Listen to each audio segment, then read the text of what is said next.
एक ऐसा मंदिर जहां देवताओं के सेनापति कार्तिकेय स्वयं नागराज वासुकी के ऊपर विराजमान हैं और जहां नागों से जुड़ा एक प्राचीन रहस्य राहु केतु के कालसर्प दोष से मुक्ति का मार्ग माना जाता है। आखिर क्या है इस मंदिर का गरुड़ से संबंध? कहानी नागमाता कदरू और गरुड़ की माता विंता के बीच प्रसिद्ध शर्त के बाद शुरू होती है। चूंकि नागों ने अपनी मां के कहने पर विंता को छल से दासी बनाया था, इसलिए उनके पुत्र गरुड़ में नाग जाति के लिए असीम घृणा विकसित हो गई। अपनी मां को दास्ता से मुक्त करने के लिए गरुड़ स्वर्ग से नागों के लिए अमरत्व प्रदान करने वाला अमृत ले आए। लेकिन एक बार जब विंता को मुक्त कर दिया गया तो गरुड़ ने एक संकल्प लिया कि सर्प जब भी उनकी दृष्टि में आएंगे वो उनका शिकार करेंगे और उन्हें खा जाएंगे। गरुड़ की तेज गति, धारदार पंजों और अपार शक्ति से भयभीत होकर हताश नागों ने उसके साथ एक शर्त रखी। वे हर दिन एक सर्प को बलिदान के रूप में समुद्र तट पर भेजते थे, परंतु वह अपने भूमिगत क्षेत्र नागलोक में विध्वंस मचाना बंद कर दे। तो इस समझौते के पश्चात भी सर्पे पूर्ण रूप से सुरक्षित नहीं थे। जैसे जैसे समय बीतता गया गरुड़ की भूख बढ़ती गई और नागों की संख्या कम होती गई। वासुकी भगवान शिव के प्रति समर्पित थे, जिनके गले में वे अक्सर आभूषण के रूप में आश्रय लेते थे। हालांकि अपनी प्रजा को प्रतिदिन वध किए जाते देखकर उन्हें बहुत दुख हुआ। तब वासुकी ने अपने कर्तव्य के भार को महसूस किया।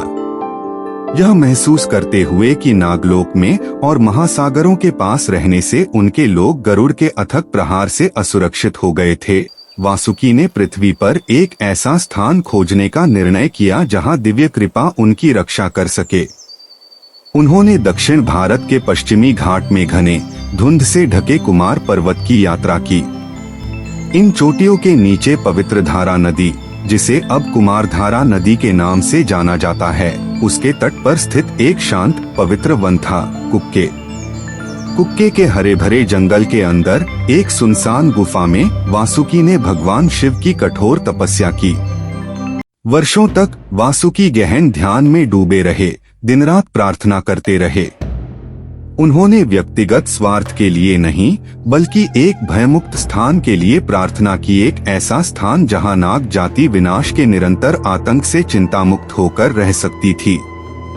वासुकी की निस्वार्थ भक्ति से प्रसन्न होकर भगवान शिव उनके सामने प्रकट हुए। शिवजी ने उनसे कहा है, हे वासुकी, मैं तुम्हारी भक्ति से अत्यंत प्रसन्न हूँ। शीघ्र ही देवताओं का कार्य पूरा करके मेरा पुत्र षण्मुख इसी पर्वत पर आएगा। तुम उसकी शरण में जाओ, क्योंकि गरुड़ भी उसके दिव्य आदेश का उल्लंघन नहीं कर सकता। इस बीच स्वर्ग में भगवान कार्तिकेय ने दैत्य तारकासुर और उसके भाइयों के विरुद्ध दिव्य सेना का नेतृत्व कर उन्हें युद्ध में विजय दिलाया। असुरों को नष्ट करने के बाद कार्तिकेय अपने भाई श्री गणेश और अपनी सेना के साथ दक्षिण की ओर कुमार पर्वत पर गए। वहां उन्होंने अपने दिव्य भाले वेल से रक्त साफ किया और युद्ध की ऊर्जा को शुद्ध करने के लिए तपस्या की। कार्तिकेय ने उस नदी में स्नान किया, जिसे कुमारधारा के नाम से जाना जाने लगा।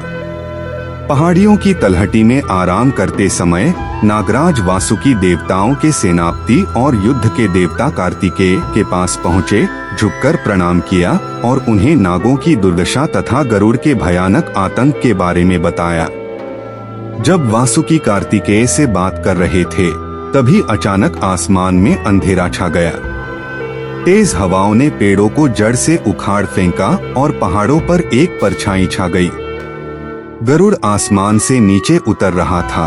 उसने वासुकी की गंध का पीछा करते हुए उस गुफा का पता लगा लिया था। गरुड़ धरती की ओर झपटे नागराज वासुकी को पकड़ने के लिए उनके पंजे फैले हुए थे। तुरंत ही भगवान कार्तिकेय गरुड़ और भयभीत वासुकी के बीच आ गए। उन्होंने अपना हाथ उठाया और उससे एक प्रचंड दिव्य तेज निकला, जिसने गरुड़ को हवा में ही रोक दिया और उनके पंखों को स्तब्ध कर दिया। लेकिन कहानी का सस्पेंस जानने से पहले प्लीज हमारे चैनल को सब्सक्राइब करें और इस वीडियो को लाइक करें। अब आगे। देवताओं के सर्वोच्च सेनापति को पहचानते हुए गरुड़ ने तुरंत श्रद्धा में अपना सिर झुकाया और मुरुगन के सामने सम्मान पूर्वक उतरे। गरुड़ ने अपना पक्ष रखा है। हे भगवान स्कंद, नागों का भक्षण करना मेरा प्राकृतिक स्वभाव है और मुझे दिया गया मेरा लौकिक कर्तव्य है। मैंने अपनी माता के साथ किए गए छल के लिए नाग जाति को दंडित करने का संकल्प लिया है। सुब्रह्मण्य स्वामी ने धैर्यपूर्वक दोनों पक्ष का सारा वृत्तांत सुना, फिर अपना निर्णय सुनाया। कुमार ने घोषणा की कि कुमार पर्वत के आसपास का कुक्के का क्षेत्र अब शांति का एक पवित्र क्षेत्र है। भगवान मुरुगन ने गरुड़ को यह वचन देने का आदेश दिया कि वह कभी भी वासुकी या कुक्के की सीमा के भीतर शरण लेने वाले किसी भी सर्प पर प्रहार नहीं करेगा।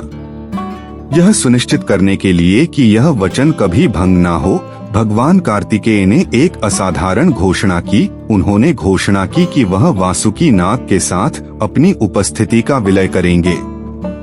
गरुड़ ने विनम्रता से कार्तिकेय के आदेश को स्वीकार किया, भगवान को नमन किया और उन पवित्र जंगलों में कभी शिकार नहीं करने का वचन देकर उड़ गए।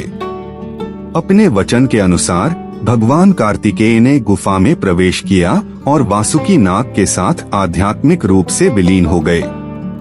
उस क्षण से इस पवित्र स्थल पर पूजे जाने वाले देवता केवल सुब्रह्मण्य नहीं, बल्कि नागराज वासुकी पर विराजमान सुब्रह्मण्य स्वामी हैं। तीर्थयात्री कुक्के सुब्रह्मण्य क्यों जाते हैं? नाग पूजा। प्रत्येक माह की अश्लेषा नक्षत्र और नाग पंचमी पर विशेष पूजा होती है। क्योंकि भगवान कार्तिकेय ने वासुकी को अपनी शरण में ले लिया था, इसलिए कुक्के सुब्रह्मण्य सर्प दोष निवारण अर्थात सांप से जुड़ी कर्म संबंधी बाधाओं को दूर करने के लिए दुनिया भर में एक प्रमुख तीर्थ स्थल के रूप में प्रसिद्ध हो गया।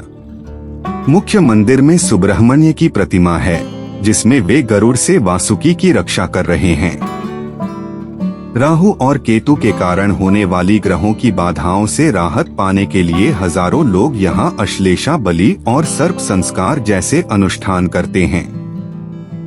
ज्योतिष शास्त्र के अनुसार अगर बाकी 7 ग्रह इन 2 छाया ग्रह राहु और केतु, जिन्हें दैवीय सर्प के सिर और पूंछ का प्रतीक माना जाता है, उसकी धुरी पर आ जाते हैं तो इसे काल सर्प दोष कहा जाता है। मुख्य मंदिर के गर्भगृह के ठीक बाहर चांदी की परत वाला एक स्तंभ गरुड़ स्तंभ खड़ा है। मान्यता है कि यह स्तंभ भक्तों को वासुकी की घातक और आग उगलती सांस से बचाने के लिए खड़ा किया गया था। वासुकी आज भी गर्भगृह के भीतर ही वास करते हैं। महारथोत्सव। चंपा षष्ठी, जिसे सुब्रह्मण्य षष्ठी या स्कंद षष्ठी के नाम से भी जाना जाता है, कर्नाटक के कुक्के सुब्रह्मण्य मंदिर में मनाया जाने वाला महारथोत्सव सबसे भव्य वार्षिक उत्सव है। यह उस दिन का प्रतीक है जब भगवान कार्तिकेय ने असुर राज तारकासुर का वध किया था और उसके बाद पवित्र कुमारधारा नदी के तट पर देवसेना से विवाह किया था। इसी स्थान पर उन्होंने नागराज वासुकी को हमेशा के लिए दिव्य शरण प्रदान की थी।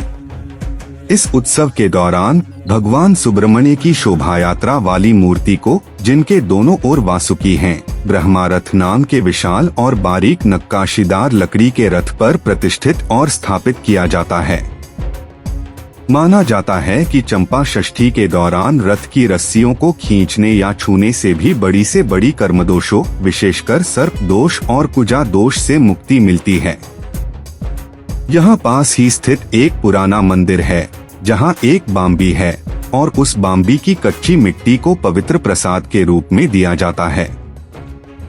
माना जाता है कि इसमें औषधीय और आध्यात्मिक रूप से ठीक करने की शक्ति होती है। आज की ज्ञान सभा में उपस्थित होने के लिए धन्यवाद मित्रों। यदि यह कथा आपको पसंद आई हो तो कृपया वीडियो को लाइक करें और कमेंट में ओम सुब्रह्मण्यम कार्तिकेय स्वामी नमः जरूर लिखें। ऐसे ही सनातन धर्म की दुर्लभ एवं प्रेरणादायक कथाओं के लिए हमारे चैनल को सब्सक्राइब करना न भूलें। अगली ज्ञान सभा तक ओम नमः शिवाय। शिवजी सदा सहाय।